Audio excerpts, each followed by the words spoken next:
Lions TV, we are sponsored by Regal Elevators and Lifts Consultants Limited, a company that is owned and operated by a Millwall fan, just like every single one of the sponsors that you can already see on the screen. If you are going to do a bit of business in 2020, then please keep it in the Millwall family by checking out all of our sponsors' website links in the description below. This is your post-match analysis for last night's 2-0 win on the road. Finally, it feels good to say Two goals we got. We didn't concede any.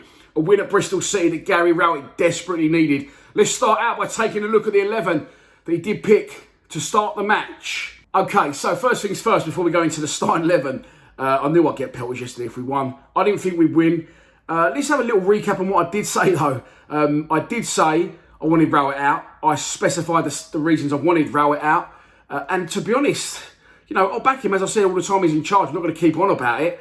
But at 1 win in 11, he's still a long way from where we need to be, and we've still got work to do. And Bristol City, I don't want to take anything away from the team or the gaffer, because he did, in my opinion, bow down to pressure by dropping Ryan Woods and changing things finally. He admitted that in his after-match interview. Why it took him so long to realise that, 11 games, I don't know. But, you know, we're a long way from where we need to be. So people are all very much one way or another. And I wasn't the only one saying it. You know, as I said, 10 games without a win is not good reading at all for any manager. So, well done to the gaffer. He did change it under pressure. I said if he drops Ryan Woods, which he did, if he changes the formation, which he did, if he dropped Troy Parrott, which he did, dropped Alex Pearce, which he did, and put in people like Sean Williams, like he did, people like Murray Wallace, which he did, then he's got half a chance of keeping his job. And I feel that people shouldn't be able to go at me. He should half be thanking me. No, I'm joking, not thanking me, but I said what he needed to do to keep his job, and he did that, and I wasn't the only one saying what he needed to do. So when people say I'm mad, you prick, you're doing this reviews, I'm not the only one. I wasn't alone in this. It's quite a big split at the minute, and as I said, it's a good win last night. It's a step in the right direction, but we're a long way off. Where I did let myself down last night, and I'll be totally honest with you, the team sheet came out. I looked at the list of names, how the club write it. Here is tonight's starting 11, and I look at that, and then once I've retweeted that, I then put it in a separate format as a lineup. Now, this is where I did let myself down last night, and I will be completely honest, because I saw the team in an 11, straight 1 to 11 in a line of names. And I saw in that 11 Ryan Leonard, John Daly Bavardson, and Marlon Romeo. When I saw that name there, them line of names, I went, cheerio gaffer, because I didn't think he'd changed it. I thought he'd gone 3 at the back still. When I actually sat down, dissected it, put it in a formation, I'm going to be honest again, it's not too dissimilar to what I said he should play. It's the same formation. First off, I thought it was a 4-4-2. Some people were still saying it was a 4-4-2. Some people were saying it wasn't a 4-4-2, including iFollow, saying it was a 4-2-3-1. So, again, he changed the formation, which he had to do. He brought in proper Millwall players, which he had to do. He dropped his best mate, Ryan Woods, which he had to do. And again, for those been on me for weeks and months saying, oh, you're an idiot saying Woods is shit, I think it proved last night that he doesn't fit into our team. We're a much better team without him. So if you look at the starting 11 that Gary Rowett actually picked to the starting 11 that I said he should have picked, we wasn't a million miles away. I'll put it on the screen now. There was my team, obviously, on the right, and his team was Bart Balkowski in goal, Murray Wallace left back, flat back 4, like I said he should have been, Jake Cooper and Sean Hutchinson, Marlon Romeo, right back, 2 central midfielders, Ryan Leonard and Sean Williams, with Tom Bradshaw in a 10. It was saying on iFollow, behind John Daly Bavardson with Mason Bennett on the left and Jed Wallace on the right. I also said that he needs to get a rocket up Bennett's arse and say, I've fucking brought you to this club. You own me. You keep dropping out every couple of weeks. And it's like Chitty said in his post-match, and it's like Kevin Toomey said, the sponsor, in his post-match. This is why he is frustrating Bennett, because he is clearly talented. He's clearly talented. I've said that from the start. He's a good player, but you don't feel like you can rely on him too heavily. And I think Gary Rowett's guarded him and said to him, rightly so, you fucking owe me. I brought you to this club when you was in the wilderness. No one else would touch you. And now you've got to turn up and show me what you're about. And from the first whistle, Bennett did that. But he's got to keep on doing that to a permanent level. I don't care if he can't play a full 90. I don't think you're ever going to get a full 90 out of Bennett. That's fine. Just get him on for 60, 70, get the damage done. And then he can go off. The problem is him staying fit and wanting to turn up for the team. And last night, another thing I said, I wasn't sure whether he'd lost the dressing room or not. I think last night's result clearly showed that he hadn't lost the dressing room. 100% he hasn't lost the dressing room. It was a brilliant performance, start to finish. It wasn't an outstandingly technically good performance, you know, but it was a Millwall performance with Millwall players on the pitch willing to fight for each other and the shirt and the manager, and it was perfect. But someone did say during the live stream as well, and this is a very good shout, it's good tonight, it's very good, but this is what we expect as a minimum from a Millwall team, and I agree with that. You know, we're never going to be an unbelievable in footballing side, and I do feel for Gary Rowett, and I said, I know my shout was early, Rowett out. It was a shame. I said that on my Sunday show. It was a shame. I felt it was a shame that I was saying that. But I didn't think he could change things unless he changed things on the pitch, dropped the stubbornness, changed the formation, went back to Millwall basics. And I covered that. I thought I covered that really well on Sunday. So I understand I was going to get shit last night. I knew that. I didn't think we was going to win the game, as I said. But jumping all over me saying, oh, what, you still want to row it out, you prick? We've only won one game. Let's see if we're going 3 or 4 games. Hopefully I'm wrong. As I said, I'd rather stay in this division and be wrong than be right and get relegated. So let's hope that it has changed. Let's hope I am wrong. Let's hope this good form continues. But let's not fucking get ahead of ourselves. It's one win, I said, against a team that's got 13 first-team players injured. They were shocking, but we was good. I'm not taking anything away from the starting team and the team that won the game. So let's get into it. The game. It starts out, and you can just sense we're on it. Mason Bennett goes on an early driving run from the start. Again, was it a 4-4-2 or was it Bristol behind Bavarsson? Who knows? I don't really care, but it just looked like we was further up the pitch, we was more direct, we was tenacious, we was pressing every ball, and we didn't really let our levels drop. And when the first chance of the game comes, it's actually to Bristol City, free kick into the box, comes down in a melee of players. I thought originally Nahiki Wilson's shot and completely fresh air missed it, but it's an unbelievable block, by the way, from Ryan Leonard. And again, I've been critical of Leonard in the past. I've warmed to him slightly, but I don't feel him and Woods works in midfield. And last night, he was immense. He saves a certain goal. And then when we get the breakthrough, it's a free kick. Jeb Wallace into the wall. Ryan Leonard hits one in. It goes through a crowd of players. It's deflected in. Originally, I think it's an own goal. On reflection of the replay, and this is another thing where people are very, very quick to point out my bad points, but never point out my good ones. And listen, I don't mind. I'm just letting you know that I'm not always wrong, but I'm not always right. But I am strong in my opinions. I'm not afraid to sit here and tell you my opinions. I'm not hiding behind a keyboard calling myself John 799 Millwall FC 9 or something stupid like that. I am me. You know I am. You see me every week, and I give my opinions, and my opinions are strong. So I won't make any apologies for that. A man I've always backed. Hashtag back the Bradshaw, Tom Bradshaw.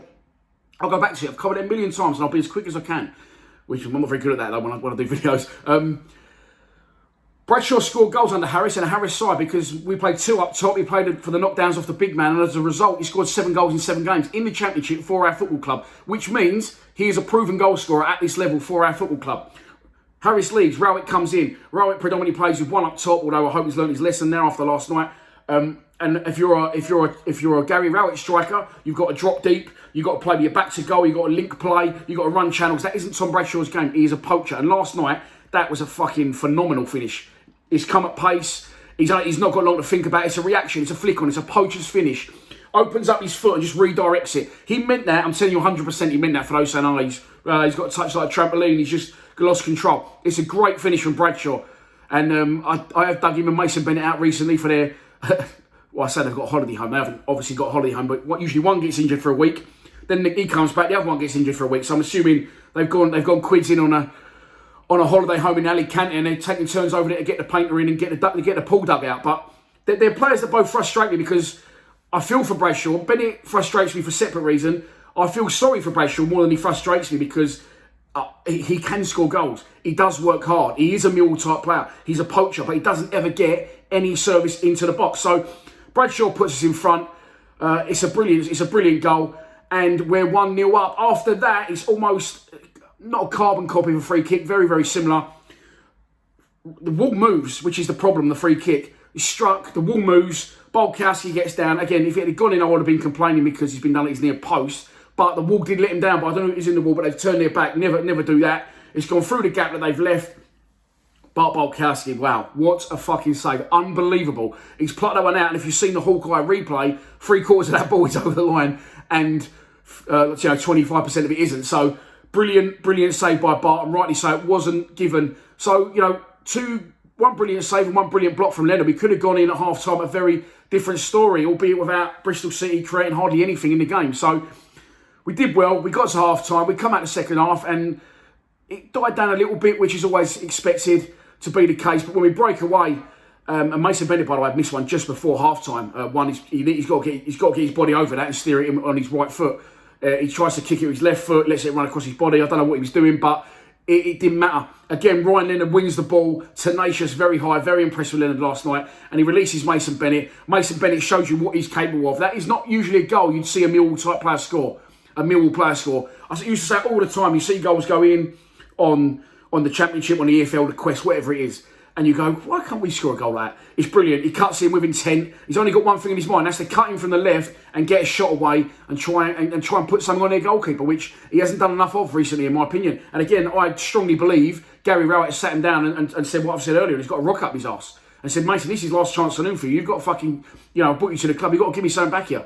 And I believe last night he started his way well towards starting to repay that faith that Gary Rowett showed in him. It's a brilliant strike across the goalkeeper. He goes in, no one's saving that. Side netting in off the side post, and inside off the post, whichever way you want to look at it. It's 2-0. It's a Millwall performance. As I said, it's not, it wasn't like watching Brazil, but it's never going to be watching us. It was all we could have asked for and more of exactly what we want. So we're 2-0 up, and then after that, it's never over. 5 minutes injury time.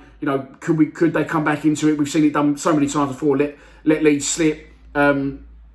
I'm not sure he nearly got the red taken off by Dejayu, who got sent off, but rightly so, he's double booked and sent off. I mean, nearly made it free at the end. Again, Jeb Wallace, I always dig you that, and I do, and I'm always going to continue to do it because I think he's our main man, and I expect the best out of him. I expect the top levels out of him. And again, last night, not everything he did always come off, but he works absolutely tirelessly for the team. It was very similar to the chance he missed in the home game against QPR, I think it was, where he robs a defender, knocks it past another, outpaces him, and then again, the goalkeeper saves it. Maybe he should be scoring. It is a very good save from Daniel Bentley once again. But thankfully, for once, it was all academic, and we got the job done. It was all brilliant last night. I couldn't knock any of them.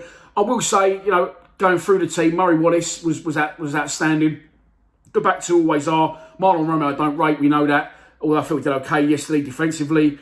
Midfielder Sean Williams is just a better version of Ryan Woods. Plays the Ryan Woods role, but further up the pitch. Experience, knows it's what's expected from a Millwall player. Ryan Leonard, my man of the match last night has to be 2 assists and a goal-saving tackle for another one.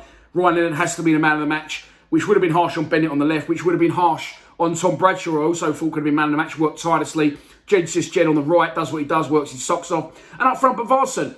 Now, people fail to mention, I've actually stuck up for Bavarsson recently because I think he's had a lot of unwarranted shit. I don't think he's the best player. I don't think he's up to the standard of football, but I think he tried his best. And I think there's been a lot more cases for people getting dug out, players in separate games we played recently, other than Bavarsson, but everyone likes to seem to go for the daddy. He's got a lot of praise on last night, yesterday, online, brilliant. Love it, I'm pleased for him. Personally, I didn't think he played that well, but I'm just happy for him that he's got through the game, and I'm happy that a lot of you are not fucking digging him out for being our worst player, because he wasn't, and he hasn't been for a while. He hasn't been the reason we haven't been getting games over the line. So a lot of people thought it worked. I know the gaffer gave him praise. I've seen fans separately give him praise. I personally didn't think he played that well.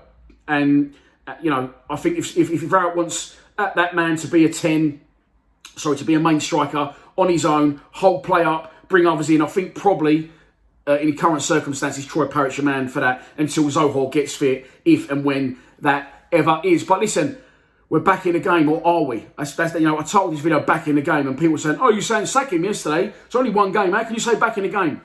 Back in the game with 2 question marks means, are we back in the game? I'm going to leave it open. I still think we've got a long way to go from where we need to be, but it's a step in the right direction. I said again, I'll refer to my Sunday video. The only way he can save his job is to think, right, I've got to get to the January transfer window. Then the board's got to back me or sack me. And if the only way I'm going to get to that January transfer window is by playing a typically Millwall way with typical Millwall players. And that is exactly what he did. So, fair play to Gaffer. I didn't think he was going to do it because I thought he was too stubborn. And as I said, I did let myself down yesterday when I tweeted Cheerio Gal. I put Cheerio Gal when I saw the team sheet. I didn't properly look into that team sheet before I made that comment, which I've let myself down, yes, but please remember, as always, I'm just a fan. Sometimes I'll get frustrated. Sometimes I'll say things I don't mean. It's good. It's healthy. If I was a robot and didn't show my emotions, then people wouldn't watch this channel. So I won't apologise for the way I am and for giving my opinions. As I said, I'm not shy to give my opinions. You get these people who think they're the dog's bollocks, think they're local hard nuts, but they hide behind keyboards. I don't do that. I'm a Millwall fan. I support the team. I'm a Millwall supporter. I support the club, the football team is all I'm interested in. And I'm not shy to say what I feel is in the best interest of that football team. I'm still going to say it, you know, Bristol City were a bad side. It's a good win for us, and I don't want to take anything away from the team or the players, but Bristol City are a bad side at the minute. They're an injury crisis, and I think they've only won 2 of their last 7 games. So it's a step in the right direction for us, but I think we'll face tougher, harder games this season, and we've still got a very long way to go. But as I said a million times before, and I'll finish the show by saying it again, I hope I am wrong. I said Gary Rowett out. At the minute, you know, I'm not saying anything now. Let's just see where he goes with it. I'm not going to keep piling on controversy and trying to dig him out. He's took a step in the right direction to saving his job last night, and long may that continue. I'll see you tomorrow, because we're back for a pre-match prediction. We face Nottingham Forest on Saturday at the Den. Please subscribe to Lions TV. Come on, you Lions.